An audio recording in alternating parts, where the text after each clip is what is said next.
Saludos, muy buenas tardes, bienvenidos a Málaga TV. Ya saben, este magazine que en la edición de viernes pone su punto y final para siempre pues analizando la actualidad desde diferentes puntos de vista. En esta ocasión vamos a hablar de actualidad local, de actualidad de la provincia de Málaga y también de actualidad regional, porque vamos a analizar distintos temas con el secretario general de los socialistas malagueños y también parlamentario andaluz por Málaga, por el Partido Socialista, José Luis Ruiz Espejo. José Luis, muy buenas tardes. Hola, buenas tardes. Gracias por acompañarnos, bienvenidos a Málaga TV. Muy bien, nada, encantado de estar esta tarde aquí y bueno, tener la oportunidad de compartir todas estas cuestiones de ámbito de la actualidad política y social de nuestra comunidad y especialmente de nuestra provincia, de Málaga. Pues hablando precisamente, José Luis, de actualidades de rigor, comenzar preguntándole por esta crisis sanitaria, una valoración de esta crisis, sobre todo de la gestión, entraremos un poco más ahora en detalles, pero en general de la gestión de la Junta de Andalucía con respecto a esta crisis sanitaria.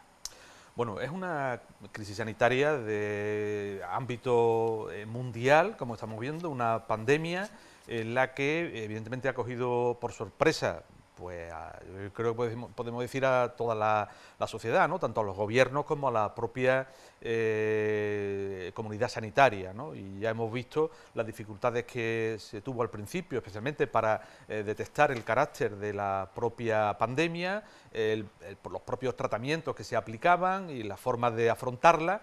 Y bueno, yo creo que se ha tenido que hacer con un gran esfuerzo por parte de esta sociedad, ¿no? Ya digo, del ámbito científico, sanitario y especialmente por parte de los gobiernos y de aquellos que tienen la responsabilidad en la gestión especialmente sanitaria.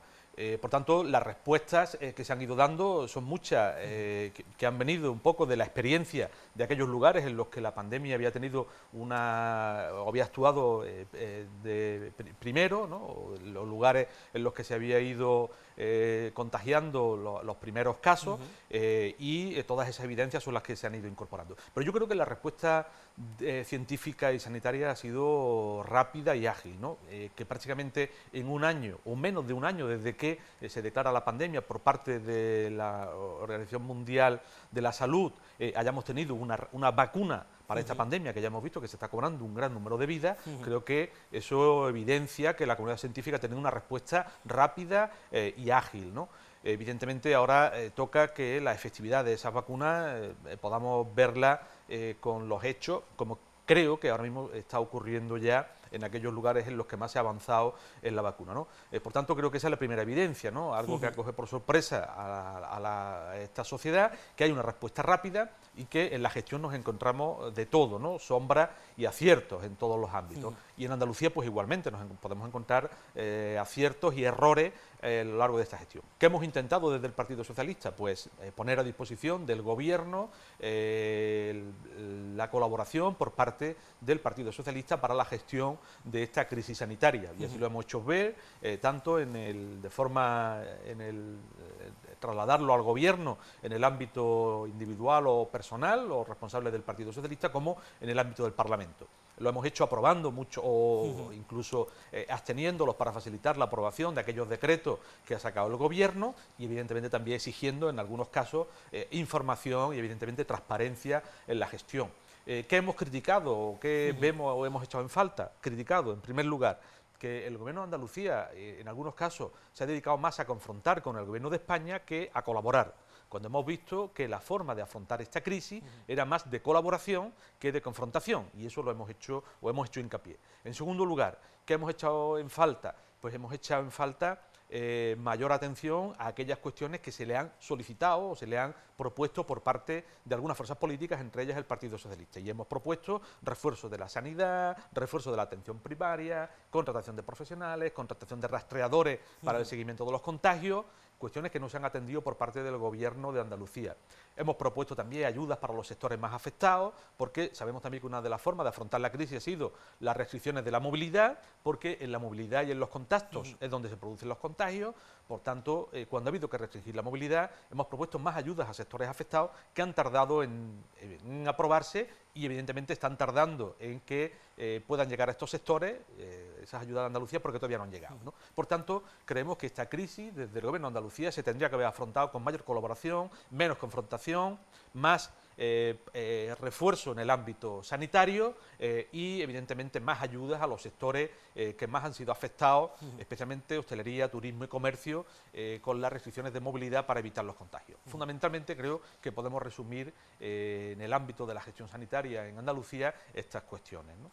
Vamos a hablar también después, José Luis, de esas ayudas y de las iniciativas puestas en marcha, pero algo que nos preocupa mucho, a la ciudadanía, no solamente a las personas mayores, sino también ya a otros colectivos más jóvenes, el tema de la vacunación, porque ya se está empezando a administrar a esos colectivos. Usted ha sido muy crítico con la gestión de la Junta de Andalucía, le pedía que agilizara la vacunación y, bueno, en las últimas semanas pues la Junta ha tenido una serie de movimientos con respecto a la vacunación que me gustaría que valorara. Se ha iniciado, por ejemplo, conversaciones para comprar vacunas pues de diferentes procedencias, sin tener todavía quizá el aval de Sanidad. Ha pedido retrasar la segunda dosis 2 meses de Pfizer y de Moderna, pues para llegar a julio con la inmunidad parcial. En fin, una serie de movimientos que ha tomado la Consejería de Salud y Familia con respecto a las vacunas y, sobre todo, siempre criticando el retraso en el suministro por parte del Gobierno central. Bueno, como decía al principio, esta es una pandemia de carácter mundial, por tanto, la forma de afrontar la misma creo que tiene que ser en colaboración. Los gobiernos, en este caso con la mayor amplitud posible, por tanto en el ámbito europeo, los gobiernos en ese ámbito, ¿no? En el europeo. ¿Por qué? Porque la única forma de poder tener fuerza en el ámbito de esta globalización que tenemos por parte de la disposición de las vacunas, de aquellas farmacéuticas que tienen vacunas aprobadas, es cuanta mayor capacidad de compra se pueda tener, más fácil de lograr esos acuerdos con la farmacéutica. Por tanto, yo creo que en el ámbito mundial en el que en este momento está la negociación con la farmacéutica, se tiene más fuerza en Europa que se puede tener un solo país como España, claro, y evidentemente mucha más fuerza que una sola comunidad autónoma como Andalucía. Así que creemos que es estéril realizar gestiones para realizar compras por parte de la comunidad autónoma cuando eso está centralizado a nivel europeo por toda la comunidad europea, ya no solo ni por España, ¿no? Por tanto, yo creo que lo que hay que confiar en Europa y ayudar a Europa para que en esa negociación con las farmacéuticas Europa pueda tener mayor volumen de vacunas y puedan ser dispensadas o suministradas a los países y a las comunidades autónomas para que podamos seguir dispensando vacunas. Pero lo que hay que exigirle al Gobierno de Andalucía, y es lo que le hemos exigido, que con aquellas vacunas que están llegando a Andalucía, y recuerdo, en este momento han llegado más de 2.250.000 vacunas a Andalucía, procedentes de la Unión Europea y del Gobierno de España. Más de 2.200.000 vacunas. Que se sea diligente, ágil en la dispensación de esas vacunas, que se sea transparente en la información que se dé sobre todo el proceso de vacunación, que en algunos casos ha faltado transparencia y es lo que hemos criticado, y que evidentemente se haga uso de esos 2.200.000 vacunas. ¿Por qué lo digo? Porque hemos visto momentos en los que Andalucía ha tenido hasta más de 400.000 vacunas en las cámaras frigoríficas guardadas y no dispensadas, por si se retrasaban. Cuando hemos dicho que todavía tener un número por posible retraso, pero que sea más acorde a la realidad del número de vacunas que se estaban dispensando, ¿no? Por tanto, que se pueden dispensar esas vacunas. Y todavía pues se tienen un número de vacunas que no están todas puestas, que se disponen en Andalucía. Así que creemos que eso es lo que habría que hacer antes de que estar haciendo gestiones, ya digo, que no creemos que lleven a ningún lado porque es más importante la negociación en el ámbito europeo. Y en segundo lugar, evidentemente, negociaciones con aquellas farmacéuticas que todavía no tienen ni autorizadas las vacunas por la Agencia Europea del Medicamento nos parece aún más grave, ¿no? Por tanto, creo que había que ceñirse a ese ámbito, ¿no? Evidentemente, todas las propuestas que vengan de la comunidad científica creo que son las que tendrían que aceptarse por parte del Gobierno de Andalucía, igual que está haciendo España, y creo que colaborar con el Ministerio. Creemos que esa es la principal tarea que hay que realizar. Y evidentemente, la confianza en el proceso de vacunación, creo que es la que tiene que ayudar a transmitir también el Gobierno de Andalucía, porque es muy importante, ¿no? Yo creo que la garantía de que en este ámbito podamos salir lo más rápido posible de esta crisis es que esté la mayoría de la población vacunada. Por ello es importante que todas aquellas vacunas que estén amparadas por la comunidad científica, por los reguladores, por las agencias del medicamento de cada ámbito, es fundamental para que puedan ser dispensadas. Y evidentemente ahora mismo Europa lo que está realizando es la compra con todas aquellas farmacéuticas que tienen autorizada su vacuna y bueno, pues que las mismas puedan ser utilizadas por los distintos países que conforman o que forman parte de la Unión Europea. Y evidentemente yo creo que también el siguiente paso que hay que seguir haciendo es apostando en España y, si es posible, también desde Andalucía, con aquellas investigaciones que se están llevando a cabo en nuestro país para poder disponer de una vacuna propia en el ámbito del país, ¿no? Y sabemos que hay ya por el CSIC avanzado algunas investigaciones en la fabricación de fórmulas de vacuna española, y bueno, pues creo que sería también un gran paso, ¿no? Creo que pronto podrían comenzar las primeras pruebas o ensayos, y bueno, creemos que también está una solución. Así que yo creo que en ese ámbito es en el que tendría que seguir avanzando el Gobierno de Andalucía, y evidentemente es a lo que nosotros queremos colaborar, y en todo caso, si no, pues seguiremos exigiendo, ¿no? Transparencia, información, agilidad y evidentemente colaboración en el ámbito del Ministerio con el Gobierno de España y con la Unión Europea.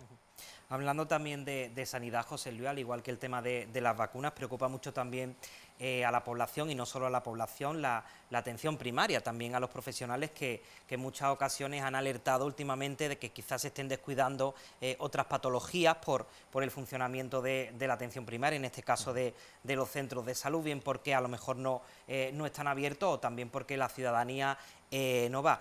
¿Cómo ve que está funcionando la atención primaria, ya que ha pasado un año y ya sí ha habido quizá tiempo de asimilar todo de otra forma? No, ayer tenía la oportunidad en el Parlamento de realizar una pregunta al consejero de Salud, que precisamente iba en esta dirección, en la accesibilidad de los ciudadanos andaluces al sistema público de salud en Andalucía. Creemos que durante esta pandemia se ha perjudicado o se ha de alguna manera visto retrasada lo que es la accesibilidad al sistema público de salud. En primer lugar, la atención primaria. No hemos encontrado en muchos lugares, especialmente en ámbitos rurales también de nuestra provincia, donde los centros de salud se han encontrado cerrados o se han cerrado las agendas de citas presenciales. Las citas se han convertido en citas telefónicas y en muchos casos el acceso telefónico se ha visto imposibilitado o bien por la saturación de los servicios de salud responde o, en otros casos, por el uso de determinados contestadores automáticos a los que nos remitía el sistema, que entorpecían la forma de acceder al sistema de salud por parte, en muchos casos, de personas mayores que tienen dificultad de comunicarse con un contestador automático, y evidentemente un contestador automático que es mucho más despersonalizado que cuando la atención es personal, ¿no? Y todo esto unido a el aumento de las listas de espera para las consultas, para las citas determinadas pruebas diagnósticas, para también determinadas operaciones, ha hecho que esa dificultad del acceso al sistema público de salud sea un problema grave para muchos ciudadanos, que o ha agravado distintas patologías que ya no solo eran del COVID, o en muchos casos incluso tenemos pruebas de que ha aumentado la mortalidad por determinadas patologías distintas al propio COVID-19. Por tanto, la pandemia ha tenido un efecto perverso sobre nuestro sistema de salud y evidentemente la falta de refuerzos sanitarios, del aumento de profesionales, de la inversión especialmente en la atención primaria, de soluciones que fueran compatibles con la recuperación de las citas presenciales, es lo que ha hecho que haya ahora mismo una preocupación sobre el funcionamiento de atención primaria y el refuerzo que necesita por parte del Gobierno de Andalucía para que recupere de nuevo la normalidad y la atención a la ciudadanía. Esto es un requerimiento que ya no solo estamos haciendo desde el propio Partido Socialista, sino que lo están realizando también las propias asociaciones de pacientes, usuarios y los propios sindicatos médicos y sanitarios, los que están reclamando esta falta de atención en la atención primaria, valga la redundancia, y que evidentemente están exigiendo por parte de la Consejería y por parte del Gobierno de Andalucía. Informaba usted, José Luis, a final de año, que en una rueda de prensa a los medios de comunicación, y nos contaba que terminaba el año sin ninguna infraestructura nueva en la provincia de Málaga. Hemos sabido la pasada semana que la intención de la Junta es licitar el proyecto constructivo de obra del tercer hospital, pero al margen de esto, ¿cómo se encuentra Málaga en estos momentos con respecto a infraestructuras sanitarias? Bueno, lamentablemente teníamos que realizar esa rueda de prensa, o esa comparecencia, para explicar que habíamos echado de menos que las inversiones sanitarias que se habían realizado durante el año 2020 hubieran tenido de alguna manera olvidada a la provincia de Málaga en aquellas infraestructuras necesarias para la provincia y que debían haberse puesto en marcha o haberse continuado. Se paralizó la ampliación del hospital o del CHARE de Benalmádena. No se había avanzado en la construcción del tercer hospital de Málaga, especialmente en el ámbito del proyecto o del anteproyecto. No se había avanzado en la obra de ampliación del Hospital Costa del Sol. No había ni un solo centro de salud nuevo puesto en marcha en nuestra provincia. Se había retrasado las obras del Centro de Salud de San Pedro de Alcántara.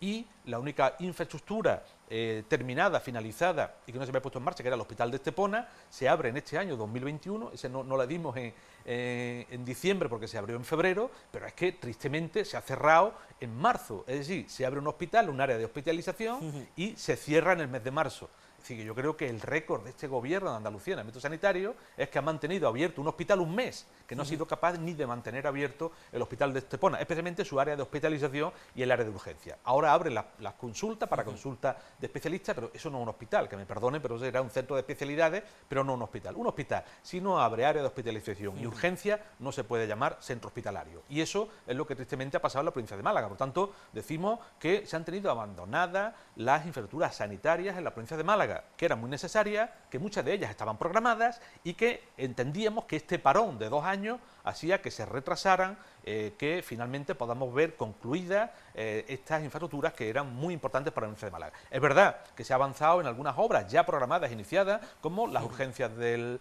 regional o como algunas otras mejoras en otros centros hospitalarios, pero que eso no solucionaba la necesidad de ampliación de infraestructuras sanitarias en esta provincia, como estaba comprometido y como estaba programado por el anterior gobierno de Andalucía. Cuando hablamos de sanidad, José Luis, sobre todo con respecto a las críticas, no solamente ya con la cuestión de esta pandemia, sino falta de infraestructura, falta de profesionales, siempre suena la coletilla o la excusa de esos casi 40 años de herencia socialistas, ¿no? Que no se van a arreglar esos 40 años en 2 años. ¿Qué le parece a usted esa opinión, ¿no? Esa excusa del gobierno actual de la Junta de Andalucía? Bueno, primero que es una falsa excusa, ¿no? Porque evidentemente en 40 años habrá, como en estos 2 años y medio ya, ¿no? Habrá errores y aciertos, habrá sombras y luces, ¿no? Yo creo, evidentemente, que muchas más luces que sombras, pero evidentemente no podemos eludir que en algunos momentos pues, pudiera haber carencias que no se solucionaran o que se tuvieran que programar o planificar durante varios años, ¿no? Pero evidentemente lo que no se puede es prometer la luna antes de llegar y luego no dar ni una estrella cuando se ha llegado, ¿no? Por tanto, yo creo que eso es un poco lo que le hemos criticado a este gobierno. Mire usted, ustedes no pueden estar diciendo que lo iban a solucionar todo en nada más llegar y ahora pues lo que hacen es paralizar lo que ya estaba programado. Eso es lo que criticamos, que se paralice, porque eso supone de nuevo retrasar proyectos que en algunos casos se habían consensuado y en otros casos se consideraban necesarios y se habían planificado y dotado incluso presupuestariamente. Eso es lo que hemos criticado y creo que con cierta razón, ¿no?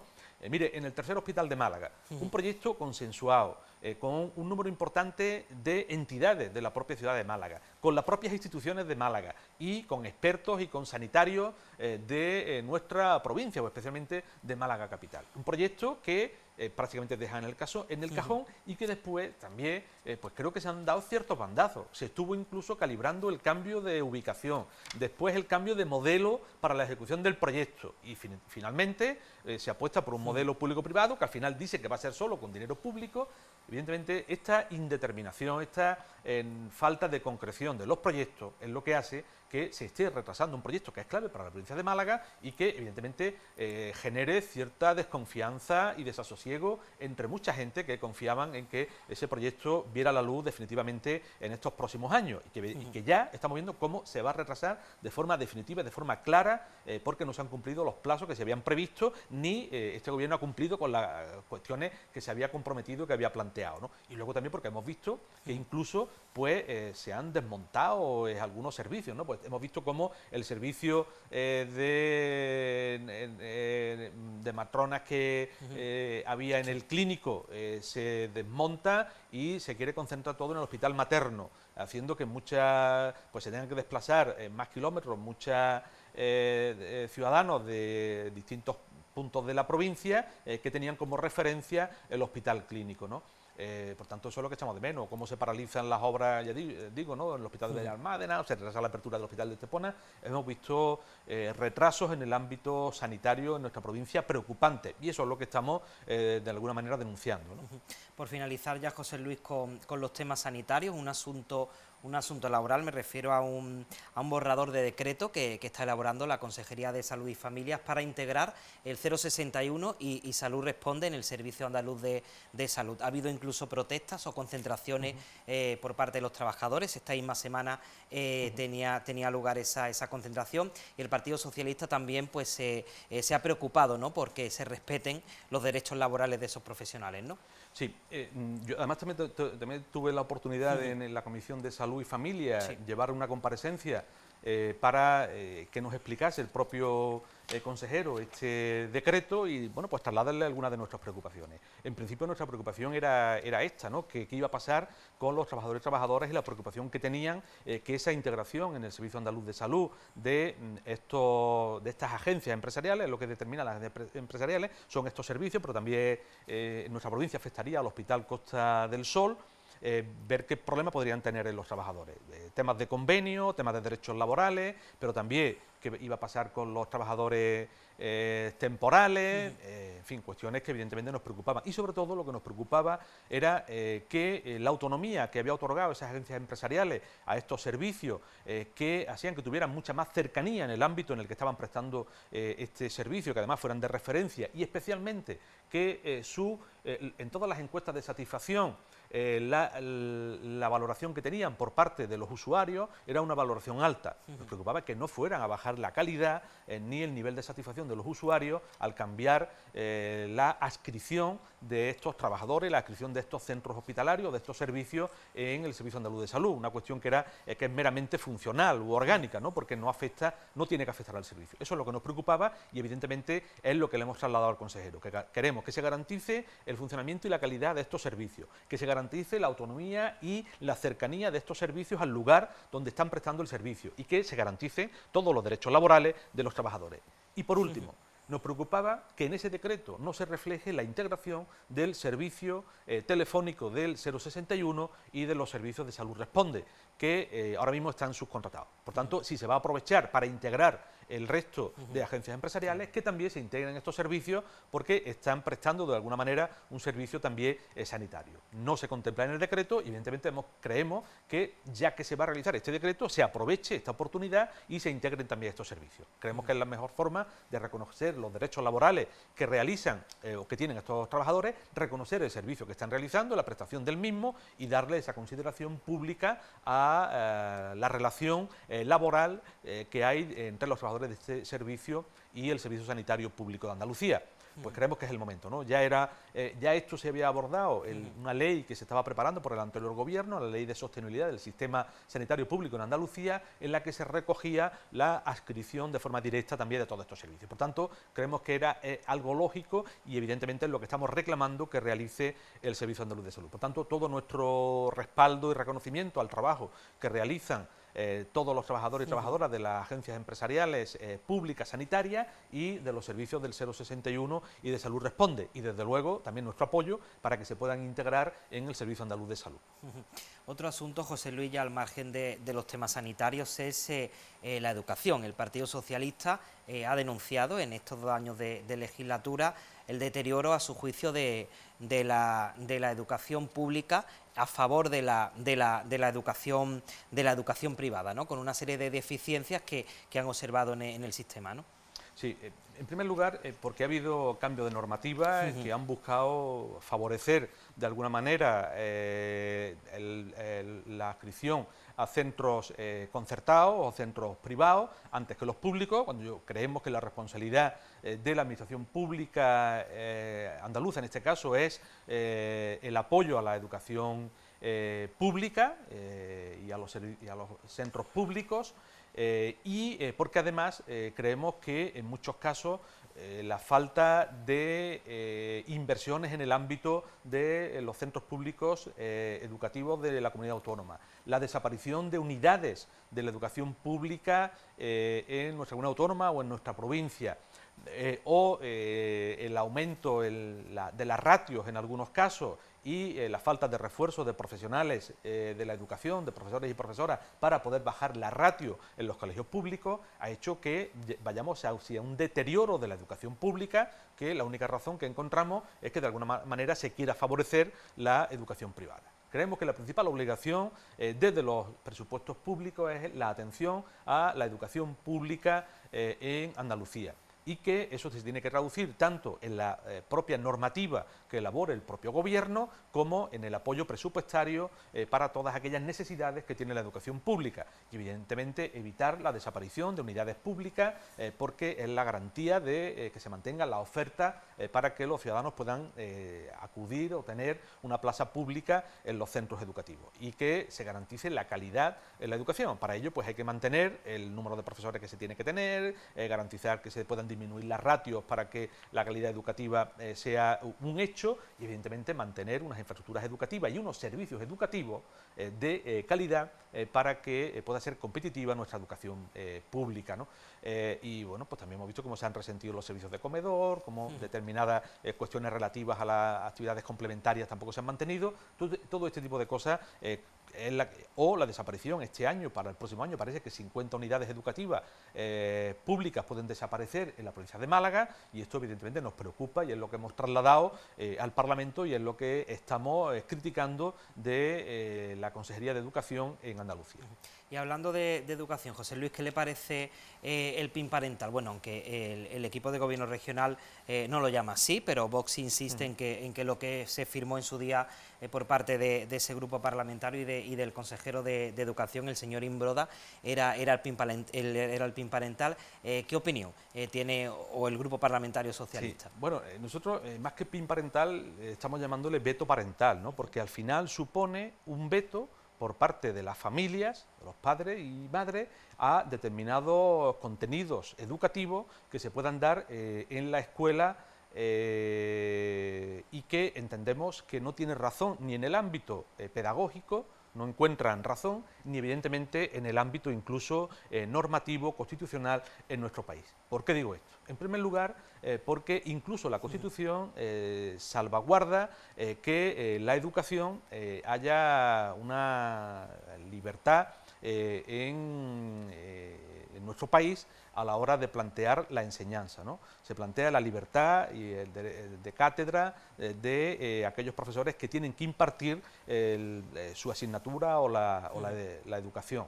Eso en primer lugar. En segundo lugar, se mantiene que las cuestiones pedagógicas y de contenidos educativos corresponden, en base a la normativa, al Estado o a los gobiernos que tienen la competencia en materia educativa. Y por tanto no corresponde que determinadas cuestiones, ya digo, pedagógicas y de contenidos curriculares puedan establecerlo las familias. Nos parece una barbaridad.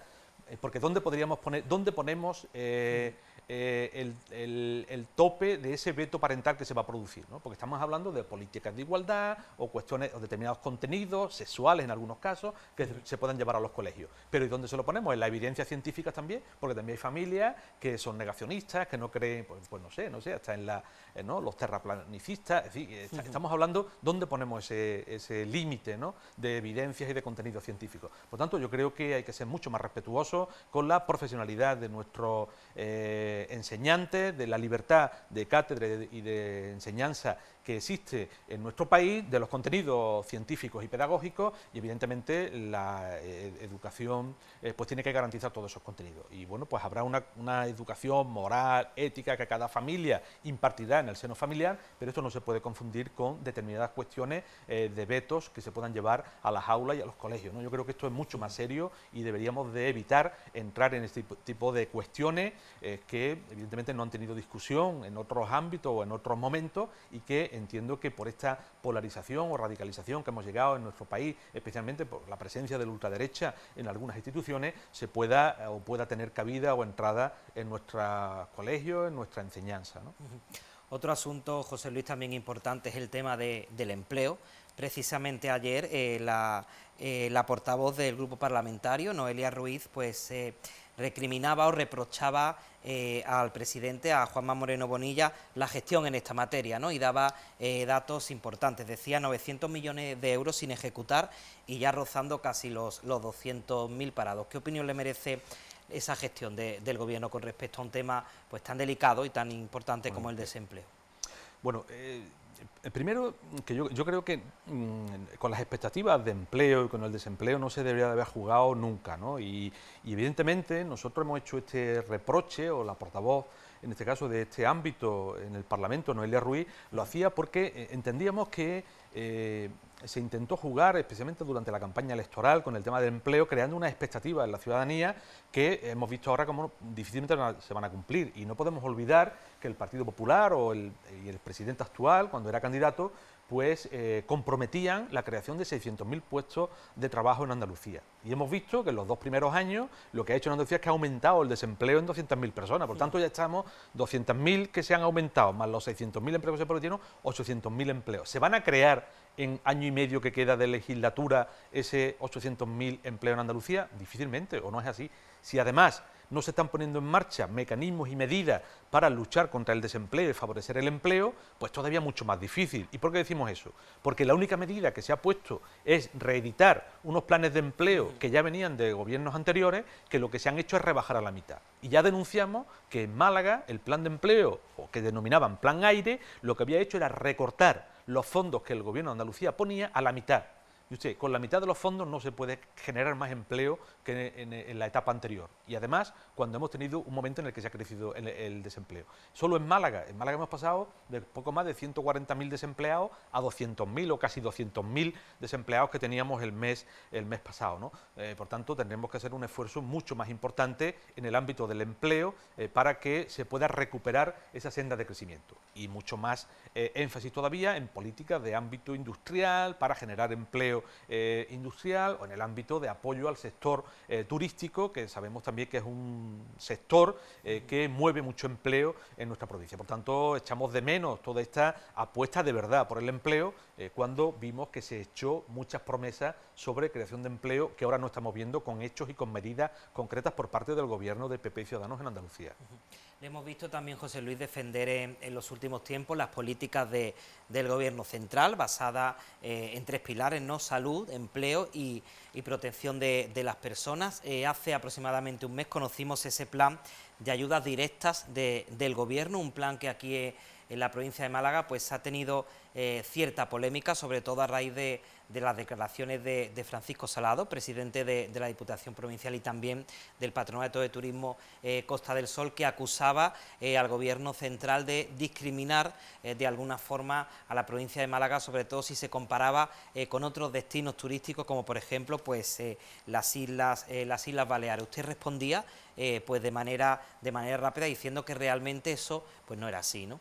Bueno, mire, si de un plan de ayudas directas que establece el Gobierno de España de 7.000 millones de euros, que es la parte de ayuda directa, 1.000 millones de euros van a venir para Andalucía, y de esos 1.000 millones, prácticamente 230 millones de euros van a venir para la provincia de Málaga, difícilmente se puede criticar porque no ha habido ninguna otra apuesta de ningún otro gobierno de España anterior ni de otra institución en este momento que ponga 230 millones de euros para la provincia de Málaga encima de la mesa. Ningún otro gobierno, ni ninguna otra administración. Por tanto, creo que no había argumentos ni razones para criticar esos fondos por parte del Gobierno de España. Y mire, las comparativas son odiosas, pero en la península Andalucía era quien más va a recibir, o es la comunidad autónoma que más dinero va a recibir. Evidentemente es que la comparación que se hace con las islas no es comparativamente porque las condiciones son distintas y porque evidentemente la dependencia de sectores como los más afectados allí, el turismo, son mucho mayores que en el resto de comunidades autónomas e incluso que la propia provincia de Málaga. Si tenemos en términos relativos de PIB, esas comunidades han bajado más que la propia provincia de Málaga, ¿no? Por tanto, creo que comparativamente no había razón para hacerlo y así se lo he reprochado. Eso en primer lugar. En segundo lugar, siempre he advertido que en todo caso deberían ser la fuerza política la que representa y no la institución la que estuviera de alguna manera criticando estos planes o atacando al Gobierno. La Diputación de Málaga lo que creo que tiene que hacer es colaborar más con el Gobierno de España, con los gobiernos de los ayuntamientos de la provincia y menos confrontar con el Gobierno. Creo que su principal tarea es la ejecutiva y la de gestión. y no la política de confrontación. Y eso es lo que le he reprochado, porque entiendo que tienen que estar para eso. Porque hay muchos problemas en los pueblos de Málaga. Vengo esta mañana de visitar 3 municipios, los cuales me trasladan su preocupación, porque la Diputación ya no solo es que establece pocos planes, que los planes que ha establecido todavía no ha trasladado esas ayudas y esa financiación para esos planes a los municipios de la provincia de Málaga. Por tanto, creo que tienen su tarea a la que dedicarse antes que criticar al Gobierno, que creo que no es su principal competencia ni tarea. La hostelería y el turismo, José Luis, son sectores muy afectados. Gran parte de ese dinero va evidentemente para relanzar el sector, pero también hay otros sectores que son afectados y que no pueden ser olvidados. Por ejemplo, se me viene a la cabeza el transporte, ¿no? Precisamente usted hace días pues anunciaba que Málaga podría recibir hasta 15 millones de euros, ¿no? Sí, creo que son muchos los sectores que se han afectado y que, bueno, pues todas esas medidas que el Gobierno ha puesto en marcha, primero iban dirigidas a gran parte de los sectores y luego hay otras medidas concretas que han ido dirigidas a aquellos que han tenido mayor grado de afección por esta crisis, ¿no? Y aparte de los préstamos ICO que han beneficiado solo a la provincia de Málaga o han permitido financiar más de 2.600 millones de euros, a un gran número de empresas de distintos sectores, bueno, pues ahora hay una ayuda para los sectores del transporte, especialmente del transporte público en los municipios, que puede permitir que hasta 15 millones de euros para aquellas empresas públicas del transporte o empresas que tengan concesionado el transporte público urbano van a recibir. Es decir, que el Gobierno creo que está haciendo un gran esfuerzo. Y mire, cuando hablaba anteriormente de la protección y del escudo social que se ha creado, a día de hoy, en el mes de marzo,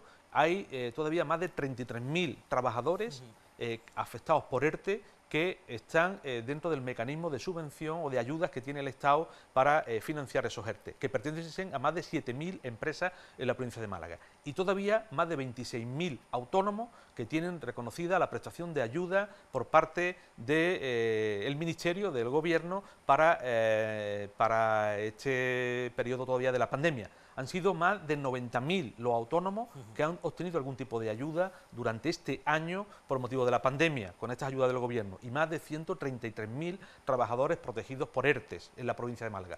Creo que eso ha movilizado más de 1.200 millones de euros destinados a estos planes. Creo que eso dice el volumen de esfuerzo económico que ha supuesto para la protección de trabajadores y autónomos por parte del Gobierno. Una obligación, creo, que este Gobierno ha sabido asumir con sensibilidad, dada la situación de crisis derivada de la pandemia. Pero también hay que decir que no habíamos visto esta sensibilidad en gobiernos anteriores del Partido Popular, en situaciones de crisis similares, no digo iguales, pero similares, que no movilizaron este tipo de planes ni este tipo de escudos sociales y de protección, especialmente para trabajadores y para autónomos, como ha hecho este Gobierno liderado por el Partido Socialista en España. Sí, hay que destacar la importancia de que esos ERTE puestos en marcha ha sido una forma de proteger el empleo, ¿no? De que quizás si no se hubiese puesto en marcha esa figura o ese mecanismo del ERTE, son trabajadores que hubiesen podido perder su empleo. Sí, proteger el empleo, proteger en este periodo a estos trabajadores, pero además proteger nuestro sistema productivo, porque ya no solo podemos haber perdido el empleo, es que se podían haber perdido esas empresas, de manera que cuando se recuperará la actividad, si no tenemos esas empresas, se dificulta mucho el mecanismo de reactivación económica y de crecimiento, ¿no? Por tanto, creo que ha sido una buena medida y evidentemente ha sido también una forma de mantener un tejido productivo para que ahora, con la recuperación, podamos avanzar mucho más rápido. Mira, esta mañana una de las noticias que escuchaba era que en este primer trimestre la economía china había crecido un 18%, en el primer trimestre, un 18%. ¿Esto qué quiere decir? Es una barbaridad ese crecimiento, ¿no? Pero bueno, en China sabemos que el crecimiento normalmente está por encima del 10%, puede estar en torno al 10%, ¿no? ¿Esto qué quiere decir? Que cuando se reactive la economía y tengamos resuelta la crisis sanitaria, especialmente con la vacuna, yo creo que la economía va a volver a crecer y por tanto tenemos que tener nuestro sistema productivo preparado para que se pueda iniciar esa actividad de forma rápida y pueda acoger este crecimiento. ¿Por qué? Porque ya hay otras economías que lo están haciendo y en un mundo globalizado es importante que el sistema productivo pueda reaccionar de forma rápida y pueda adherirse a esa cadena de crecimiento y por eso es fundamental que en España pues tengamos ese tejido productivo productivo y aprovechando también los recursos de la Unión Europea que el Gobierno va a poner en marcha a través del mecanismo del plan de recuperación que daba cuenta también el presidente esta semana en el Congreso, pues podamos también aprovecharlo para que esa recuperación sea mucho más rápida y la generación de empleo también mucho más rápida. Por tanto, creo que hay cuestiones de expectativa positiva que podemos esperar en los próximos años, pero siempre que seamos capaces de mantener este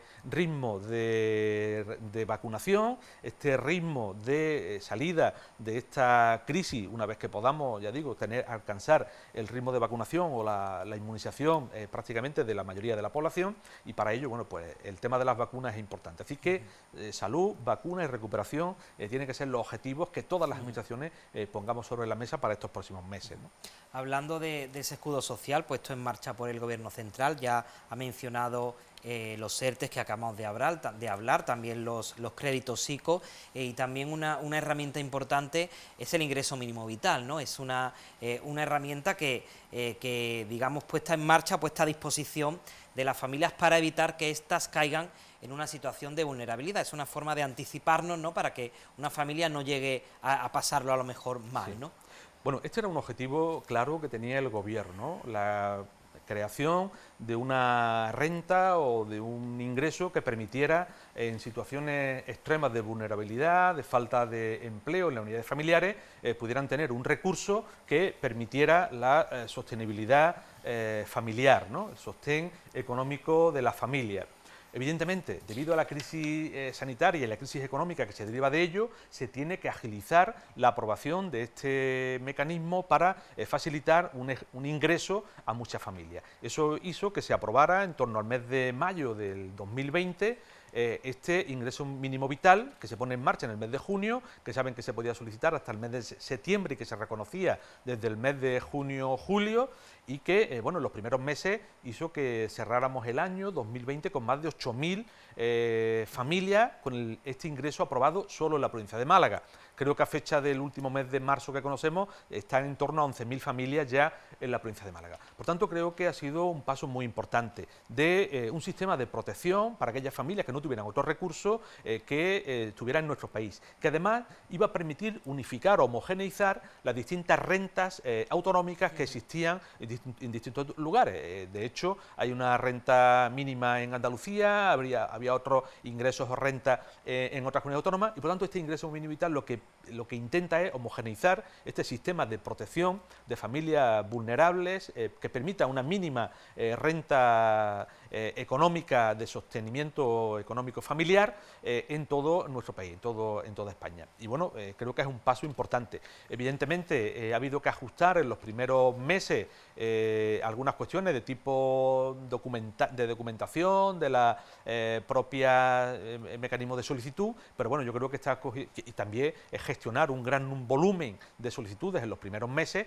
que hizo que se prácticamente atascase el sistema, ¿no? Pero bueno, yo creo que ya en los últimos meses se ha ido resolviendo y que ya hay un número importante de familias que lo tienen resuelto, y prácticamente en 6 meses hay ya más número de ingreso mínimo vital reconocido por parte del Gobierno que renta social o ingreso mínimo social que está reconocido en Andalucía, ¿no? Por tanto, yo decía que en 6 meses se habían reconocido ya más la renta del Gobierno central que la propia ingreso que había reconocido en Andalucía. Pues creo que es un paso importante y evidentemente todavía hay que mejorar el mecanismo de reconocimiento de esta prestación, pero es una prestación de derecho, una prestación que viene para quedarse en Andalucía, y es un mecanismo más de protección para la familia en Andalucía, no en España, un mecanismo más de protección para la familia en nuestro país.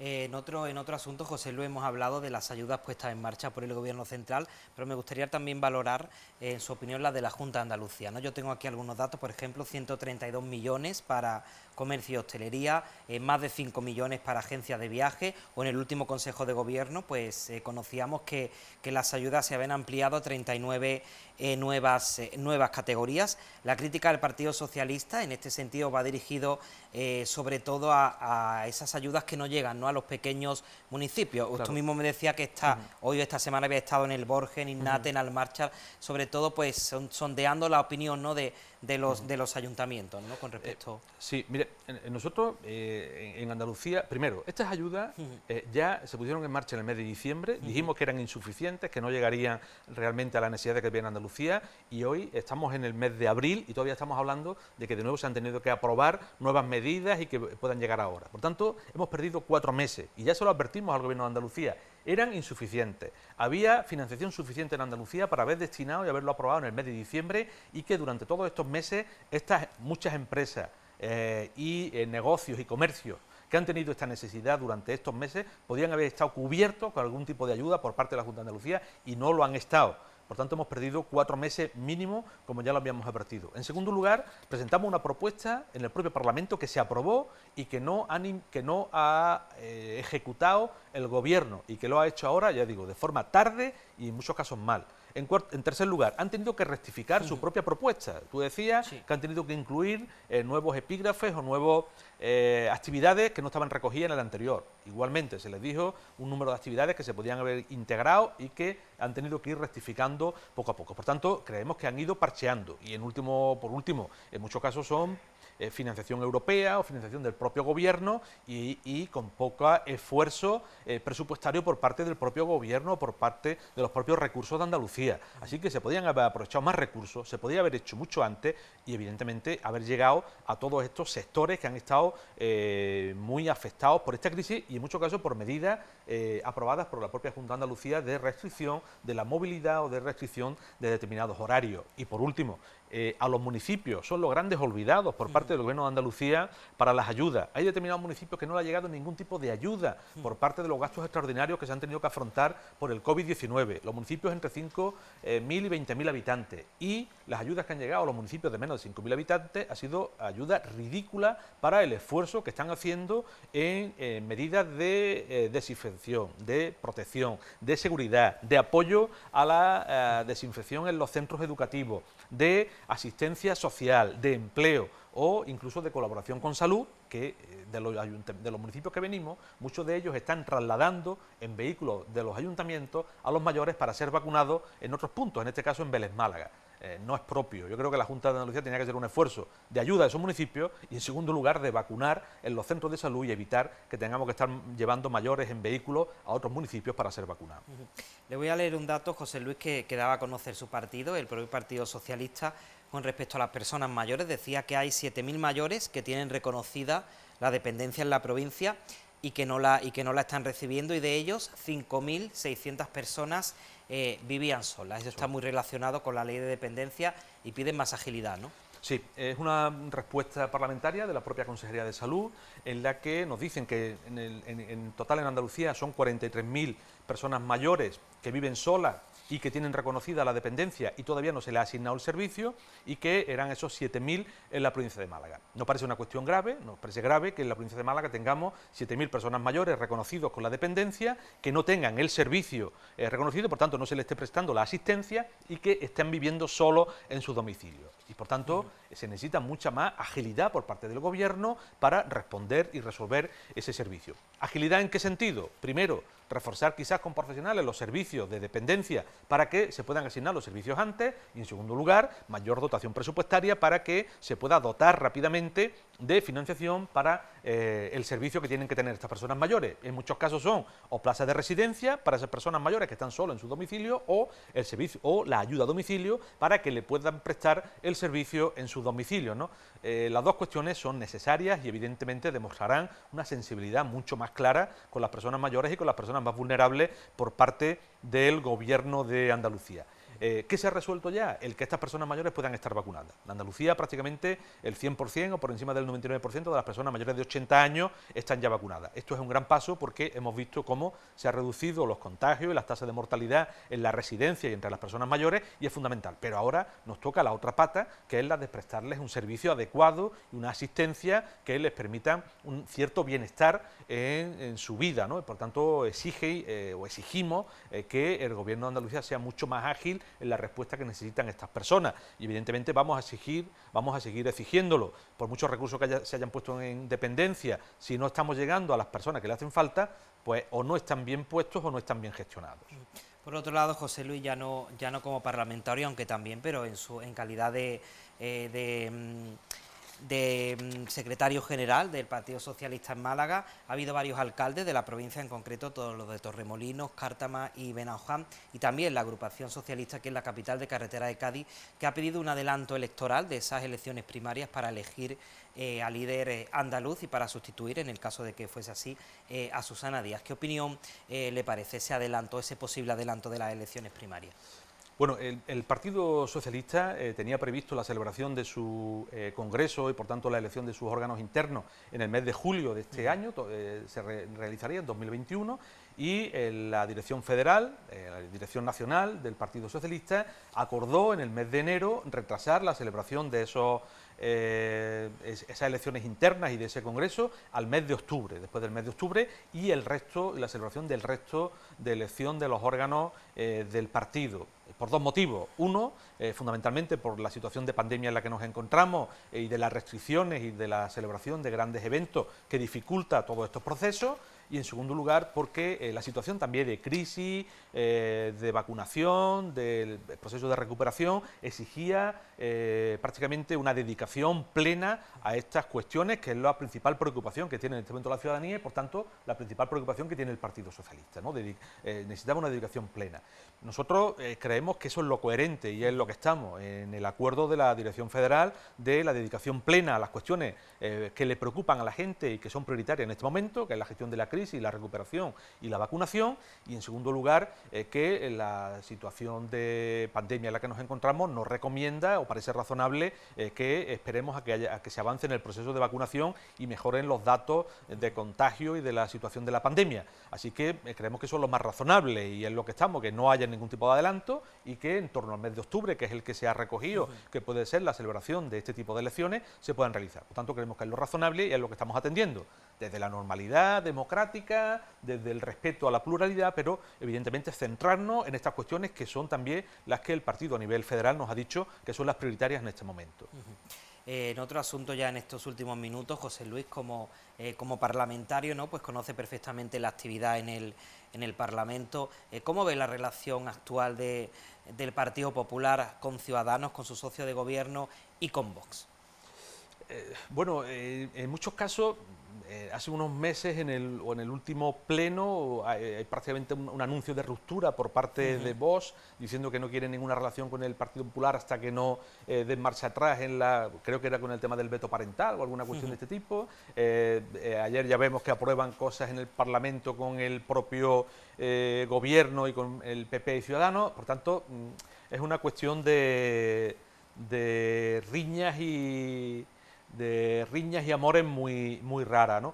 Nosotros lo que sí tenemos claro es que el gobierno de Andalucía en este momento tiene una dificultad de entendimiento, especialmente con la ultraderecha, con Vox, que en muchos casos hemos tendido la mano desde el Partido Socialista y que poca atención prestan a esa colaboración que se ha hecho o que se ofrece desde el Partido Socialista. Por tanto, nosotros creemos que vamos a mantener una oposición en el ámbito del Parlamento que sea constructiva, evidentemente que sea exigente con el cumplimiento de aquellas cuestiones que entendemos que son prioritarias para Andalucía, y en el seno del Gobierno, ya digo, vemos más esfuerzo en propaganda y en autobombo que de verdad en la gestión y en la preocupación por aquellos asuntos que más preocupan a los andaluces y que necesitan solución, ¿no?, como es el empleo o como son las cuestiones sanitarias, ¿no? Y en muchas cosas vemos voces divergentes y eso sí nos preocupa, ¿no?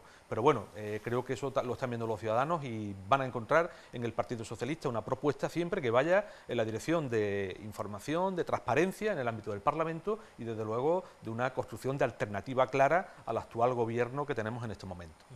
Por otro lado, José Luis, me interesa también su opinión con respecto al fin del toque de queda o del estado de alarma que el presidente del gobierno, Pedro Sánchez, anunció que ya parece que a partir del próximo 9 de mayo pues no ya va a ser el fin y la intención es no prorrogarla. Ha habido voces también dentro de la Junta de Andalucía pues criticando esta medida, ¿no?, incluso pidiendo pues que siga vigente ese estado de alarma. ¿Qué le parece cuando a lo mejor en otro otros momentos pues han pedido quizás lo contrario. Claro, es que si recordamos que hace unos meses criticaban el establecimiento del estado de alarma y que el mismo fuera por 6 meses y ahora dicen que es que no se puede acabar, que nos digan exactamente qué es lo que quiere. Pero esto es muy fácil.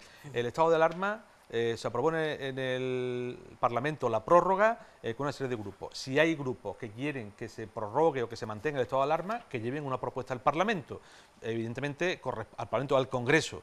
Estas comunidades autónomas que están gobernadas por partidos, pues que sus partidos en el ámbito del Congreso presenten una propuesta de mantenimiento, de ampliación del estado de alarma. Es tan fácil como eso, ¿no? El presidente Sánchez lo que ha dicho que de aquí al 9 de mayo, si los datos van en la dirección que iban, se pueden mantener otro tipo de medidas que permitan la ley de salud o las leyes actuales y que no sería necesario el estado de alarma. Si los parlamentos o los gobiernos autonómicos plantean otra cuestión, pues que lo hagan llegar a través de las formaciones políticas a las que pertenecen al Congreso, para que en el Congreso se pueda debatir. No es eso lo que dijeron en el Congreso cuando se votó y se aprobó el actual estado de alarma hasta el 9 de mayo, ¿no? Yo creo que hay que tener más coherencia en las cuestiones que se plantean en el seno de las organizaciones políticas y que en este momento el Partido Popular adolece de esa coherencia porque han dicho una cosa y la contraria prácticamente en los mismos foros y por parte de incluso hasta casi de las mismas personas. Es que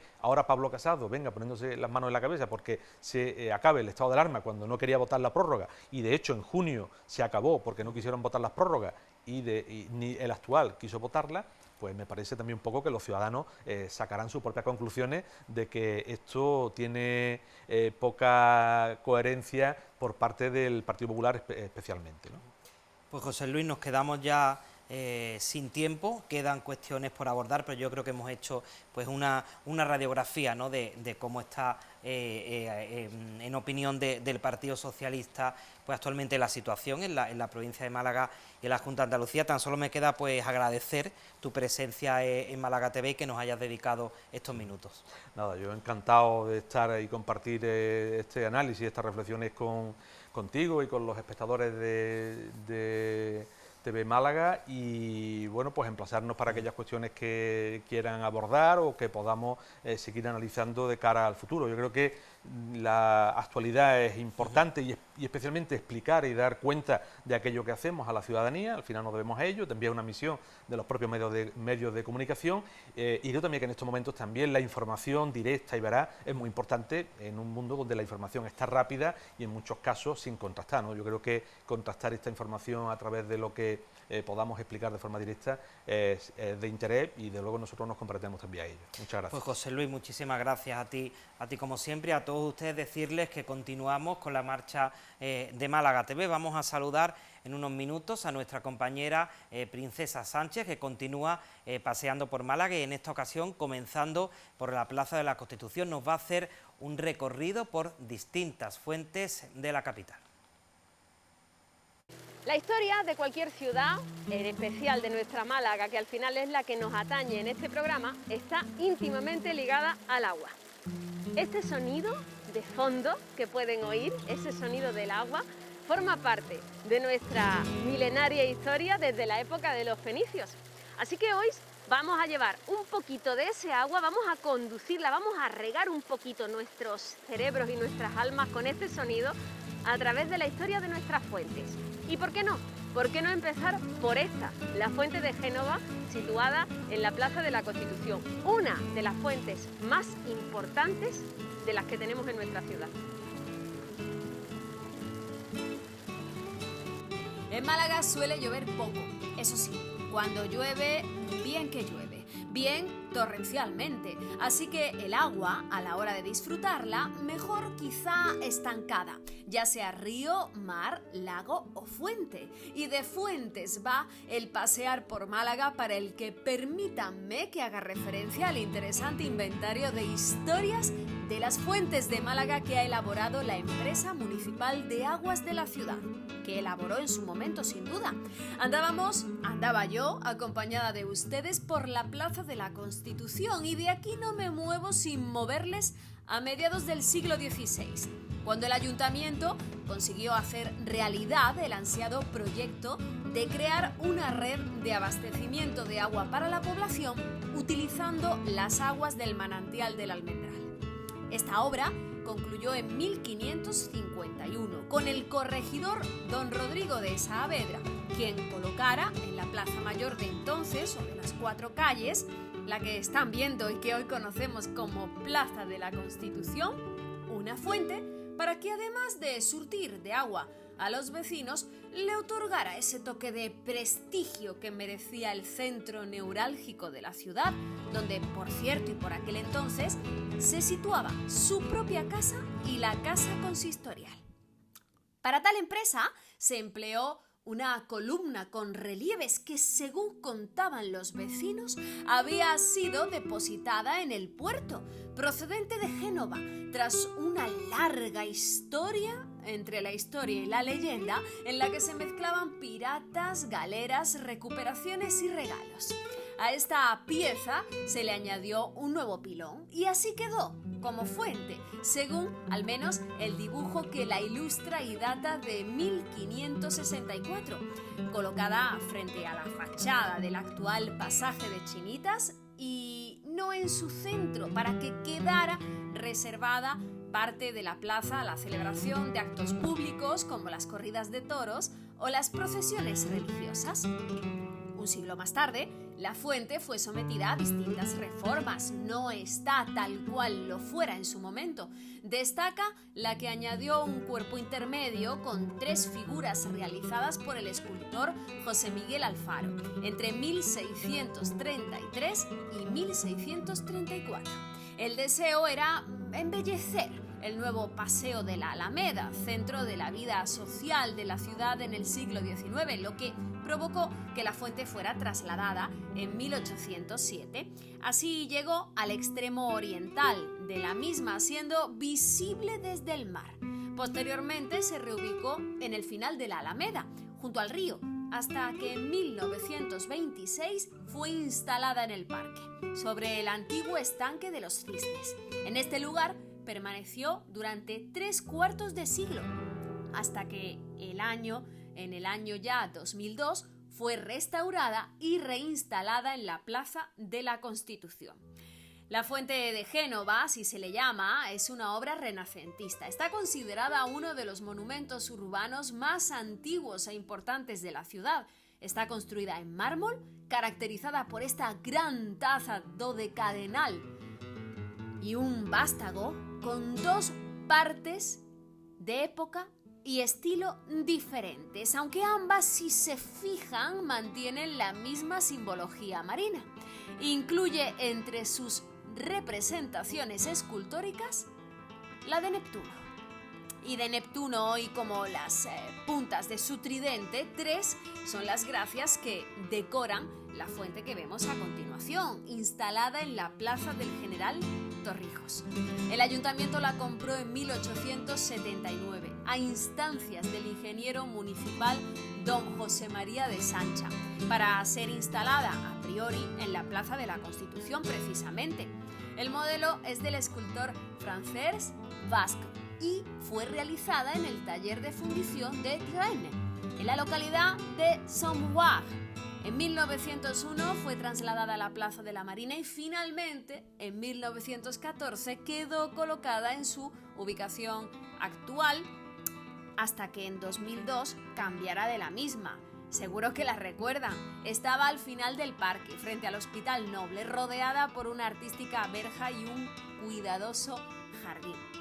El modelo de la fuente, adquirido a través de un catálogo ilustrado, tiene un diseño de gran belleza que responde a esa alegoría del río Sena, de los dones que el hombre recibe gracias al agua, y está inspirada en la tradición mitológica clásica. La composición se basa de 3 cuerpos superpuestos, todos de hierro fundido, decrecientes en altura y separados por 2 tazas. El primer cuerpo lo forma un pedestal de planta triangular, en cuyos ángulos se disponen niños sentados sobre cisnes, coronando todo por una gran plataforma circular con 12 mascarones enlazados con guirnaldas y sobre este el cuerpo central, con las tres gracias, cuyos pies descansan sobre cabezas de delfines. Aquí la tienen, a estas hermosas jóvenes con atributos como la hoz o las espigas, el remo y el cuerno de la abundancia, en representación de esos dones que se reciben gracias al agua.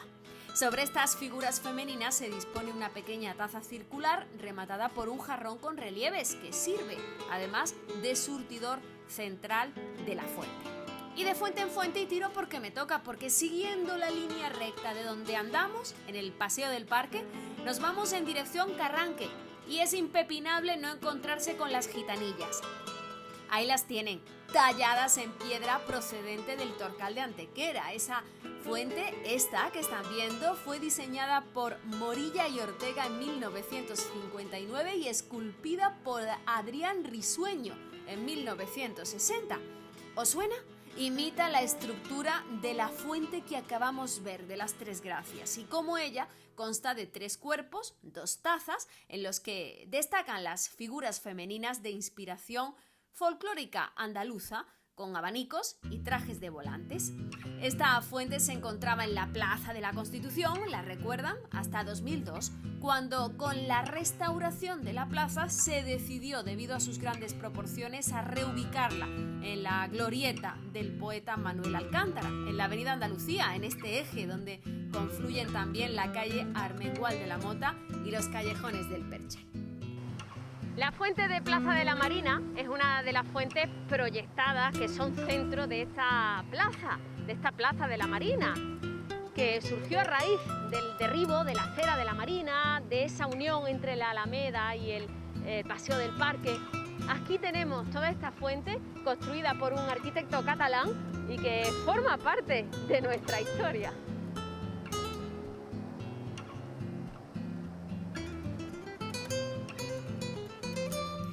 Tenemos fuentes de distintas épocas y temáticas y todas son para nuestra historia tan vitales como el agua que bebemos para nuestro cuerpo. Aquí en la Plaza de la Marina y a raíz de los derribos de la antigua acera de la Marina, de las que yo misma les estaba hablando, se abrió en su momento comunicación entre el parque y la Alameda y se creaba así un gran espacio delante del puerto, que no quedó urbanizado, hay que recordarlo, hasta 1964. En enero de este año tuvo lugar la inauguración de la nueva disposición del perímetro central de la plaza, que incluía la estatua del cenachero, ese símbolo malagueño, además de esta luminosa fuente que constituyó la principal atracción para los ciudadanos del momento. El proyecto fue obra de un grupo de arquitectos e ingenieros barceloneses. Para citarlos a todos: Fernando Salvia, Juan Catalá, Joaquín de Casamor de Espona y Antonio María Riera.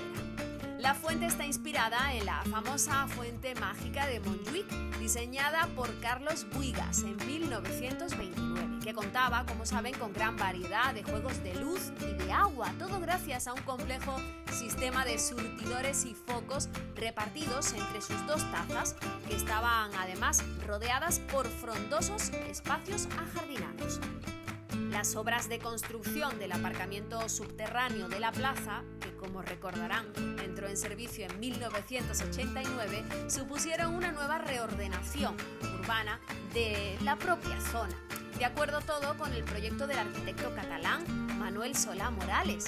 Lo único que se conservó de lo existente fue la fuente, convertida en este elemento de unión entre la superficie y el propio subsuelo donde se encuentra el aparcamiento.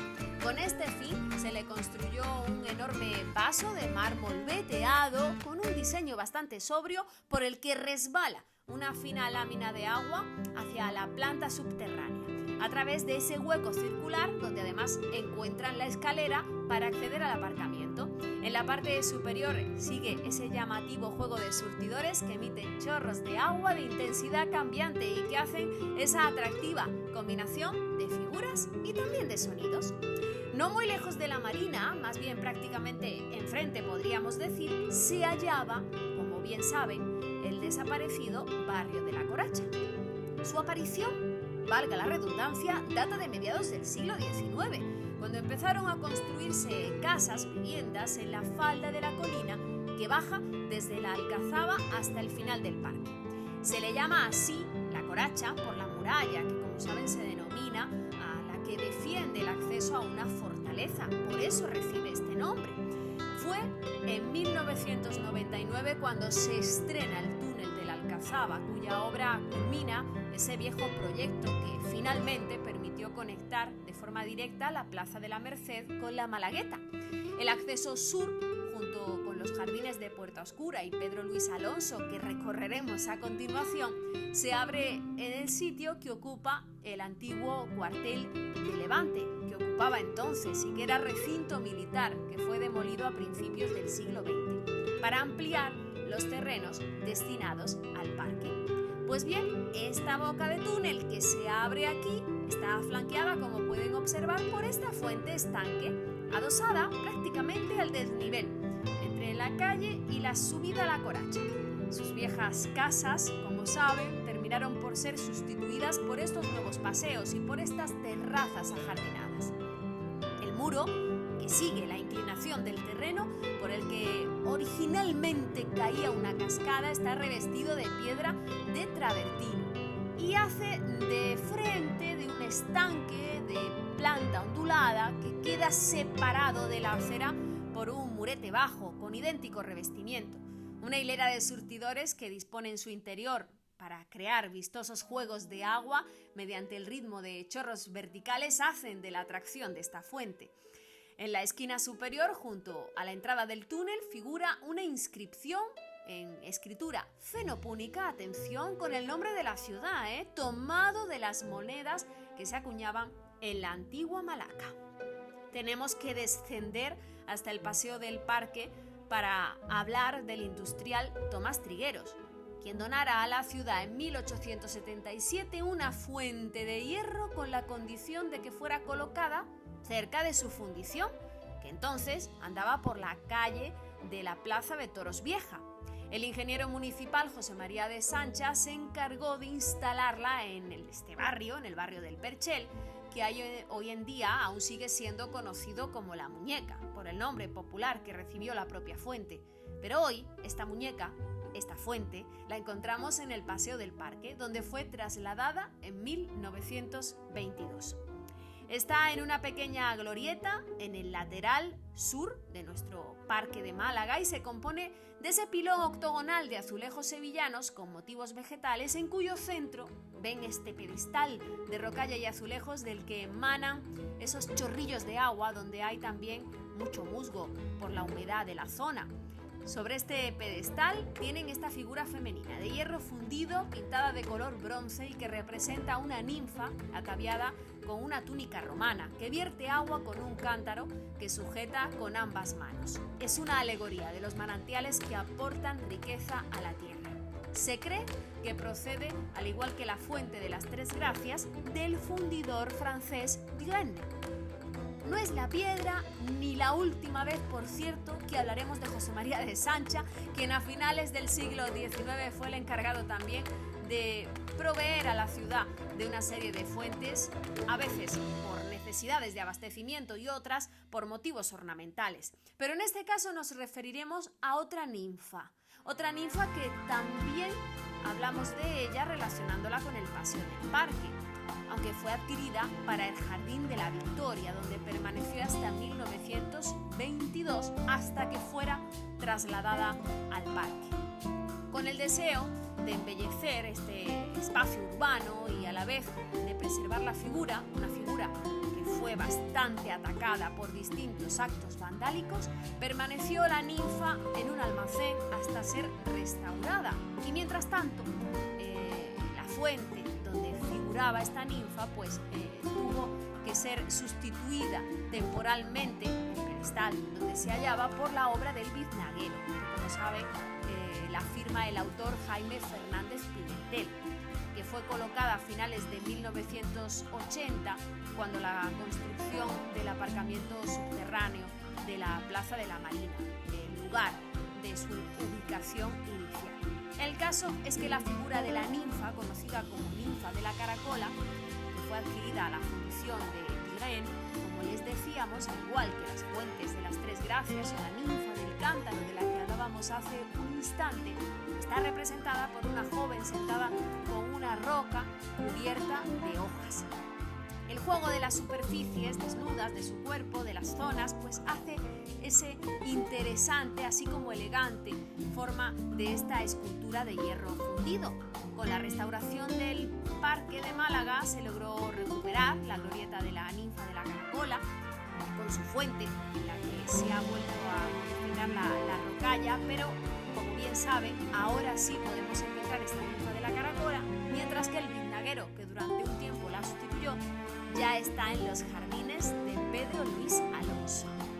Y aprovecho que los menciono para también recordarlos, ¿por qué no? Porque los jardines de Pedro Luis Alonso fueron posibles a principios del siglo XX, con la demolición de las murallas del Aza Baja de la Alcazaba y del antiguo cuartel de Levante, junto al parque. Hablábamos hace un instante de él.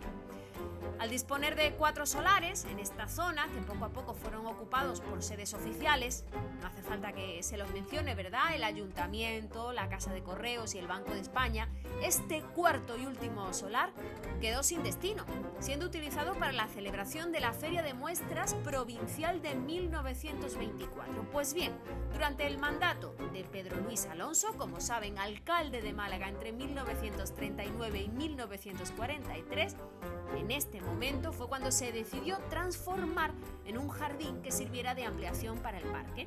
Su diseño es obra del arquitecto Fernando Guerrero Strachan, que concibió un jardín público, geométrico y abierto de inspiración hispano-musulmana en una transición entre el paisajismo del parque y los jardines colgantes de Puerta Oscura. Estos jardines convierten el agua junto con la vegetación en el elemento más destacado. A un lado recordarán ese estanque, ahí está, de planta poligonal, donde ya no están los patos, donde tradicionalmente se les alimentaba o es más difícil ahora encontrarlos. En torno al cual pueden ver 3 fuentes de ladrillo que ya no funcionan no funcionan del todo, ¿verdad? Hay un detalle curioso, que es el pavimento que rodea este estanque, formado por fragmentos de mármol procedentes de, atención, lápidas funerarias. Al otro lado del protagonismo en esos jardines de Pedro Luis Alonso corresponde a una alberca en cuyos 2 extremos existen fuentes granadinas de taza de mármol circular al nivel del suelo. La alberca centra un conjunto de 4 espacios geométricos que están delimitados por setos que contienen a la vez pequeñas fuentecillas de piedra. Sin duda, estos jardines constituyen una de las zonas verdes más apreciadas y preciosas de la ciudad. Están viendo el Palacio Episcopal y están viendo la fuente que preside esta Plaza del Obispo frente a nuestra catedral, en uno de sus puertas, si no la puerta principal de la misma. En ella estamos, aquí nos situamos junto a esta fuente cuya historia habría que remontarse a 1761 para hablar de la misma. Solo les voy a adelantar una curiosidad: fue financiada, costeada por un obispo. Al menos desde finales del siglo XVI se sabe que existió una fuente pública en esta plazuela, la plazuela de Gracián de Aguirre, también llamada Plazuela de la Marquesa. Esta pequeña plaza sufrió una gran transformación a mediados del siglo XVIII, cuando uno de sus laterales quedó ocupado por la fachada principal de la catedral y otro por el Palacio Episcopal. A partir de entonces comenzó a ser conocida como la conocemos hoy, es la Plaza del Obispo, y en su centro continúa una fuente de piedra. La primera noticia de esta fuente data de 1761, como les avanzaba, fecha en la que se realizó una nueva cañería de abastecimiento que fue en parte costeada por el obispo José Franquís, quien se comprometió además a construir una fuente pública en esta plaza. Años después, en 1786, fue dotada con agua del acueducto de San Telmo. Está formada, como pueden ver, por un pilón circular de perfil exterior ondulante y un vástago central a modo de columna, abalaustrada con 2 tazas estriadas decrecientes, rematado por esa gran piña de la que emana agua, que además ese agua va resbalando hacia la taza inferior. El material es ese mármol gris veteado tan característico y muy similar al utilizado, por cierto, en la portada del Palacio Episcopal, cuya construcción además es coetánea a la construcción de la fuente. La reforma, efectuada en 1998, suprimió, lo recordarán, la pequeña zona ajardinada que la rodeaba por un basamento liso a modo de gran escalón, que es el que hoy podemos ver en las imágenes. Tras la remodelación de la plaza, y ahora me refiero a otra, a la del Carbón, que fue, recordarán, en el año 2005, se cambió completamente y se retiró la fuente de la Olla, que recordarán se perdió, que presidía la entrada de la Peña Malaguista desde el año 1961 y que estaba justo aquí y que se perdió, como decía, se eliminó de la zona a raíz de su peatonalización.